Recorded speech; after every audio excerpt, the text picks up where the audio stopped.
Diary, hello. It's the middle of December 2020 and welcome to my Samsung Galaxy Buds Live review. So I've been a Samsung wireless headphone user for some years. I've owned and used all of the Galaxy Icon X, then the Galaxy Buds, and now onto the Galaxy Buds Live, which is what you see in front of you. Now these buds are a departure in terms of physical design from the previous. So let's open the case up, which is a battery charging case, by the way. And you can see these are the new sort of bean-shaped buds. I have some old buds for comparison. So they're the old buds, as you can see.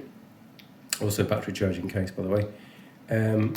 These are the old buds, conventional type of bud here. These are the new bean-shaped buds. Now, when I first got them, they were a bit fiddly, and I think it's worth stepping back a little and just saying, why would I want to use wireless headphones as opposed to why might you want to use wireless headphones? So in our household, we are pretty dedicated athletes, and we do at least 1 or 2 hours of athletics every day.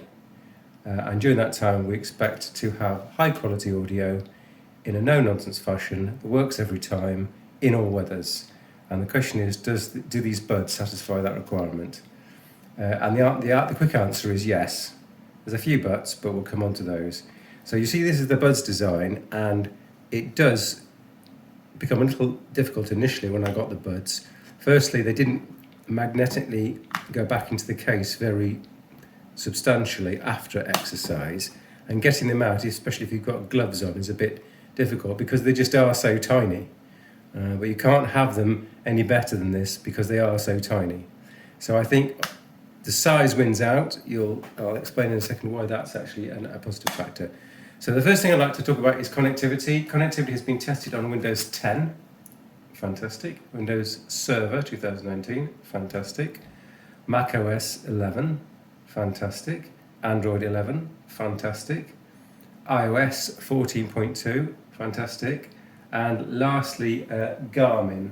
Now, I recently upgraded from my Garmin 945, where these buds have been working perfectly for the last 3 months, playing music directly from the smartwatch to the buds, to a Phoenix Pro device, latest version.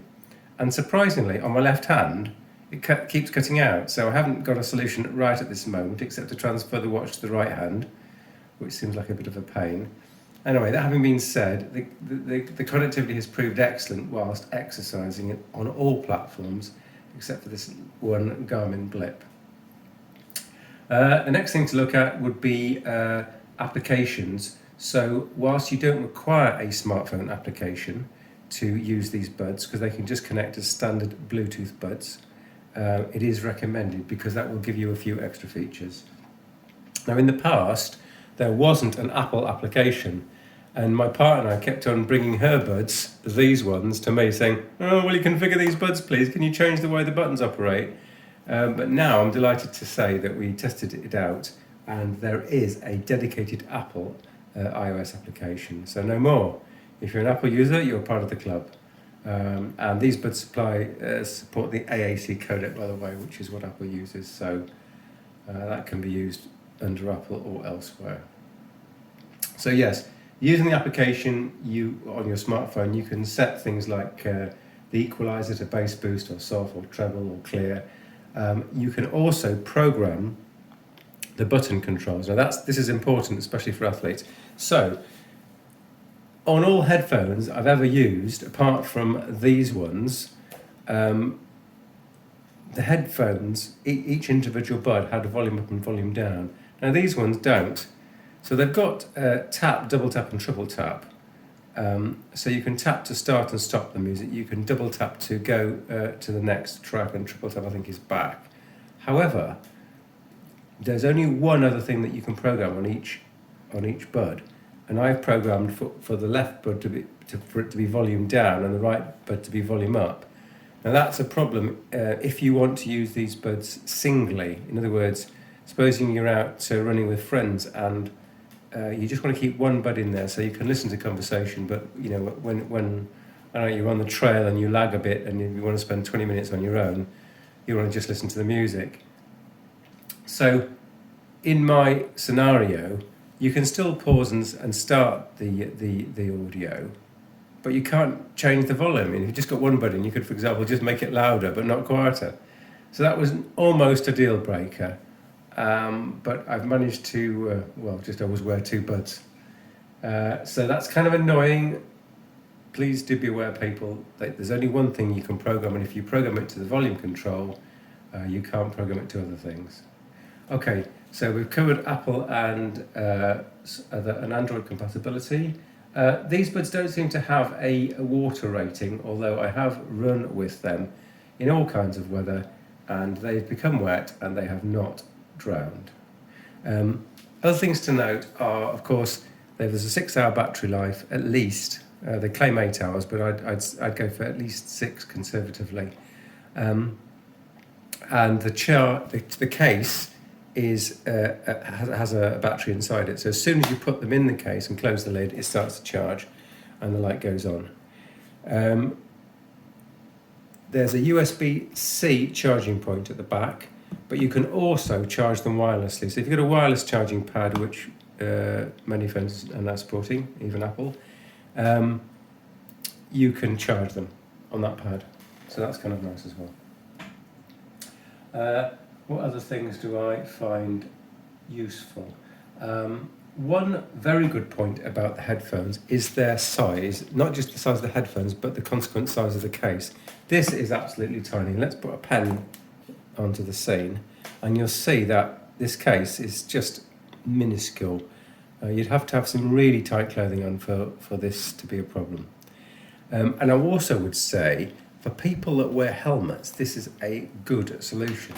When this earbud is inside your ear, it doesn't stick out very much. And anyone who's worn a helmet, for example, if you're a motorcyclist or a skier, you'll know that if you put a bud in that sticks out, you're not going to be wearing it for very long. So these do not basically stick out. They certainly do not stick out anywhere near as much as a conventional earbud like this. So this is for helmet wearers, cyclists, skiers, etc. This is probably the product for you. I think that's about it, really. I can't say that the sound of these buds is good or bad. It's certainly plenty adequate for me. And Android, of course, even if you don't use this app, you can download one of a bazillion apps to change the sound characteristics of the sound that you hear through your headphones. So I don't think, I certainly wouldn't comment adversely on the sound quality. It's just as good as all the Samsung earbuds I've used before, and it's not cheap. And that brings me on to price, the final point really. So these are not cheap earbuds, by which I mean, if you go onto Amazon or online selling sites, you'll see a plethora of earbuds in the sort of £50 or £60, I'm using British pounds now, range. These, I would say, are at least £120. So I'd say, depending on where you get them from, in the UK I'd recommend Amazon, because you can always return them should you not like them for any reason. Then I think you'd be paying at least £120. So you'd be paying between £120 and £170.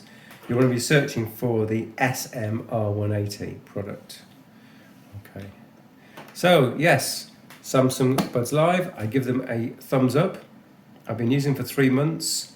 Absolutely no issues with them at all, except for the new Garmin connectivity issue whilst running, and the pain in the arse volume control, which means you need to wear both earbuds at the same time. Okay, thanks for listening, and speak to you again soon. Bye.